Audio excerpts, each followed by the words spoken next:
네, 여러분께서는 다채로운 뉴스만찬 본격 뉴스 배달쇼 8부체를 듣고 계십니다. 지금부터는 저희가 동물 얘기를 좀 해보겠습니다.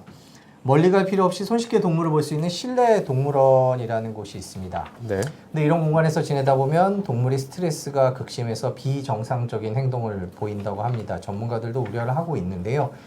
저희가 어제 8시 뉴스에서 실내 동물원을 취재를 했습니다. 그 실태가 정말 심각해 보였는데요. 일단 실내 동물원 취재한 한소희 기자 나와 있습니다. 안녕하십니까. 안녕하세요. 뭐 길게 얘기하기 전에 일단 시청자분들께서 화면을 혹시 뉴스를 못 보신 분들을 위해서 저희가 화면을 바로 보고선 얘기를 계속 나누도록 하겠습니다. 이게 벌벌 떠는 주머니쥐.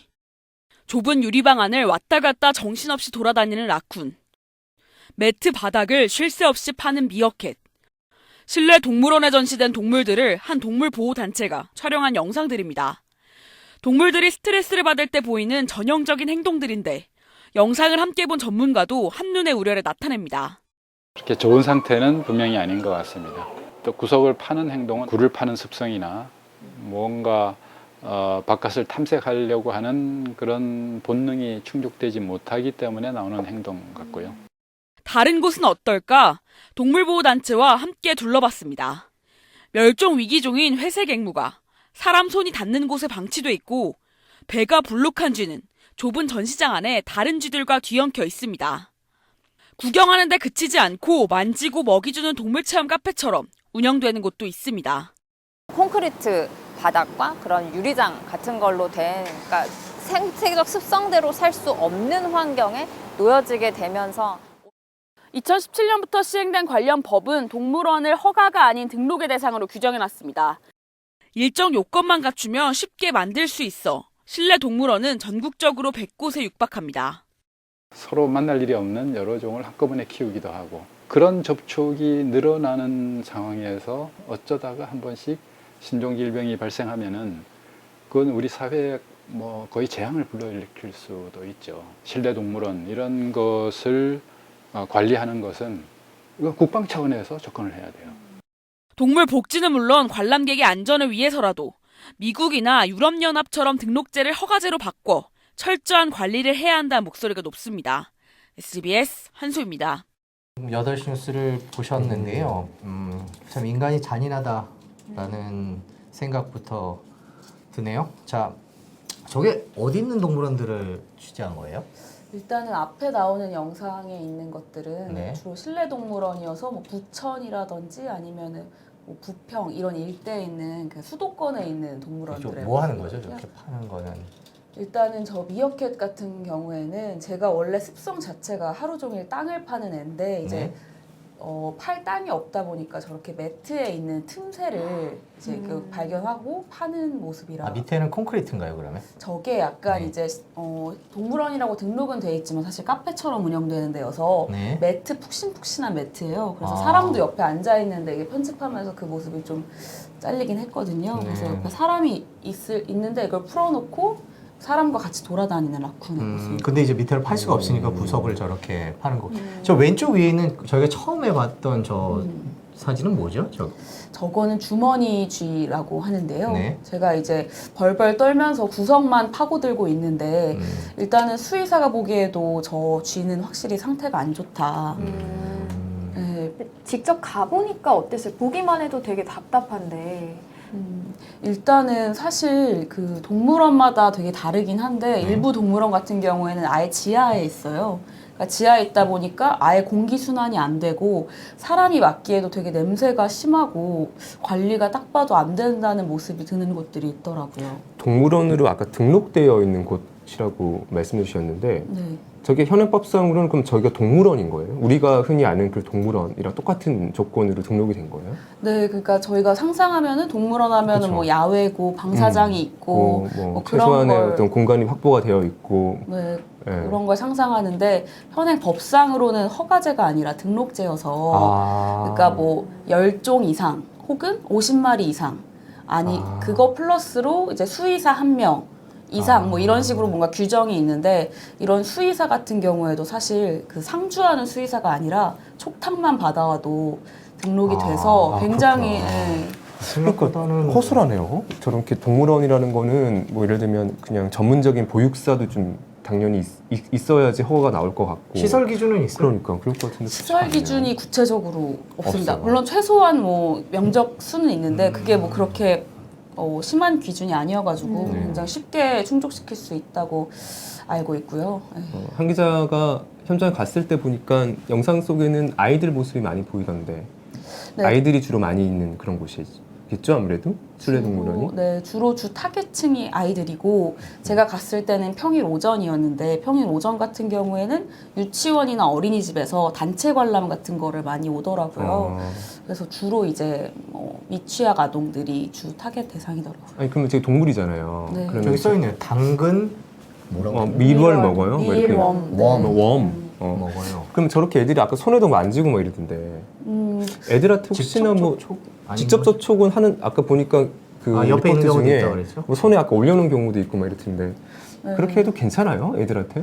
일단은 애들이 만질 수 있도록 해놓은 동물들이 있고 저렇게 이제 구멍에다가 먹이를 주는데 네. 간혹 애들 중에 손가락을 넣어서 깨물리는 경우도 종종 있다고 하긴 하더라고요.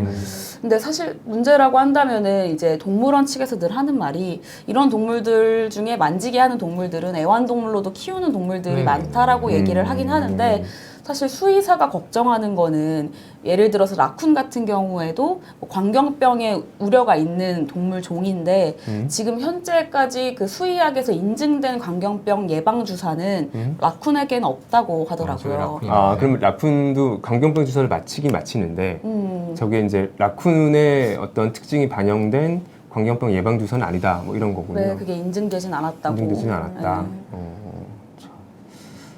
이게 많아요 전국에 이런. 전국에 지금 실내 동물원이라고 볼 수 있는 곳들이 100여 곳인데요. 네. 사실 솔직히 말하면 이 실내 동물원이라고 등록만 돼 있어도 좀 나은 형편이라고 하더라고요. 왜냐면은 동물 체험 카페의 경우에는 네. 동물원으로 따로 등록하지 않아서 네. 그거는 몇 개인지 집계도 잘 안 되고 있는 상황입니다. 근데 아까 얘기한 그런 뭐 광견병이나 그런 전염 문제도 있고 뭐가 제일 지금 심각한 문제예요? 직접 현장 가 보니까. 사실 두 가지 차원에서 볼 수 있는 것 같은데 첫 번째로는 아까 말한 것처럼 사람에게 안 좋은 영향. 그러니까 뭐 어떤 식으로 이제 동물이 질병을 일으키는지를 사실 모르는 상황이라고요. 예를 들어서 인간이 지금까지 접촉해온 뭐 개나 고양이 이런 것들은 많이 이제 연구가 돼서 뭐 질병들에 대해서 우리가 많이 알고 있는데 이 동물원 같은 경우에는 야생동물도 있고 반려동물도 있고 심지어 사람도 섞이고 근데 이 종들이 또 이제 섞이고 접촉도 하고 뭐 침도 튀고 뭐 이런 과정에서 어떤 질병이 나올지를 아무도 예측하지 못한다는 거예요. 그래서 수의사들도 굉장히 걱정을 많이 하고 있고 그것뿐만 아니라 이제 동물들의 동물복지 차원에서도 사실 동물원에 동물이 있기만 해도 스트레스를 받는데 이 실내 동물원은 그런 동물원의 기준에도 한참 못 미치니까 뭐 동물에게나 사람에게나 사실 바람직하지 않은 거죠. 그러니까 쉽게 정리를 해보면 동물 입장에서도 바람직하지 않고 네, 그 동물 복지 차원이죠. 그러면 이용객들한테도 안전이 100% 담보되지는 않는다라는 취지의 얘기인데 관리 감독은 되고 있어요? 지금 이게 환경부에서 총괄을 하고 있고 네. 각 환경부에서. 네, 지자체에다가 이제 등록을 그렇겠죠? 하게 돼 있는데 사실 지자체 같은 경우에도 등록을 받긴 받는데 제가 취재하면서 보니까 예를 들어서 실내 동물원이 들어갈 수 없는 그 건축법상으로 저촉되는 곳에도 등록을 내주더라고요. 예를 들면 뭐 예를 들어서 근린생활시설이라고 해서 상업 시설인데 거기는 사실 동물원이 들어갈 수 없는 건물이요? 그냥 일반 건물. 일반 진짜 뭐 분식집이 있고 뭐 약국이 있고 뭐 그런 건물 빌딩 지하에, 안에, 예, 지하에. 네, 동물원이 들어가 있어요. 근데 위법적인 곳도 있는 거네요. 그럼. 네, 그런 소지가 있는데 그쪽에서 지자체에서 하는 말이 환경부한테 물어봤을 때 문제 없다고 해서 등록 내줬다 뭐 이런 식으로 얘기를 하는데 이게 여러 법들을 뭐 어떻게 총괄적으로 하는 게 아니라 잠깐만요. 아까 저기 제 배는 왜 저래요? 저게 조금 앞에 보면 제 배는 왜 저래요? 저게 이제 저희 같이 간 동물단체에서 수의사한테 물어보기로는 종양으로 보인다고 하는데 사실 그래요? 보고만 이게 임신인지 종양인지는 모르긴 하는데 일단 임신이든 종양이든 저렇게 다른 쥐들과 같이 뒤엉켜 있는 것 자체가 어쨌든 저게 뭐 관리 감독이 필요할 것 같은데 제가 보기에도 그럴 것 같아요. 환경부는 지자체 퉁칠 것 같고 지자체는 또 환경부 퉁칠 것 같고 그렇죠. 그러고 있을 것 같네요. 이 이름이 뭐예요? 동물 카페라는 이름도 있고 실내 동물원이라는 이름도 있고 뭐 여러 가지 이름들이 있는 것 같은데. 사실 저희가 촬영한 데는 다 동물원으로 등록은 돼 있는데 이제 상호에 따라서 그냥 실내 동물원이냐 뭐 카페냐 뭐 이런 식으로 그리고 최종적으로 보면 이게 합법입니까 불법입니까? 사실 지금은 합법이죠. 그렇죠? 네. 합법이다. 합법인데 관리 아쉬운 감독이 관리 그렇죠. 감독이나 이런 데 있어서 아쉬운 점들이 있다라는 얘기인 거고. 저 어떻게 했으면 좋겠어요? 동물들 어린아이들한테 저런 동물을 보여주는 것도 가치가 없는 일이라고 하기는 그렇죠. 물론 저런 식의 동의하지는 않습니다만은 아이들도 어떻게 해야 된다고 뭐 대안을 어떻게 제시하셨습니까? 일단은 다른 나라와 이제 비교를 해보니까 네. 우리나라 같은 경우에는 등록제로 해서 일정한 요건만 갖추면은 그거를 등록하면 시도지사나 뭐 이런 데서 등록을 취소하는 방법이 있긴 있는데 그게 굉장히 힘들거든요. 네. 근데 이거를 허가제로 바꿔서 애초에 등록할 때부터 지자체가 좀 보고 이게 여기는 해줘도 된다 아니다 이거 판단을 하는 게 그나마 지금 현실적이고 솔직히 저희 나라 그러니까 우리나라만 빼고 대다수의 나라에서는 허가제로 운영을 하고 있습니다. 그렇군요. 그렇군요.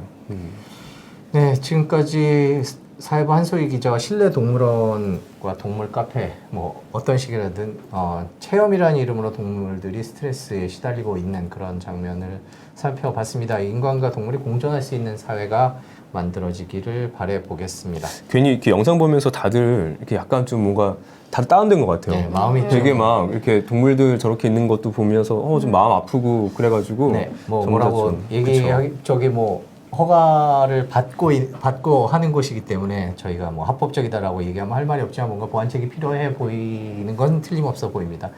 네, 지금까지 사회부 한소희 기자였습니다. 고맙습니다. 네, 감사합니다. 네.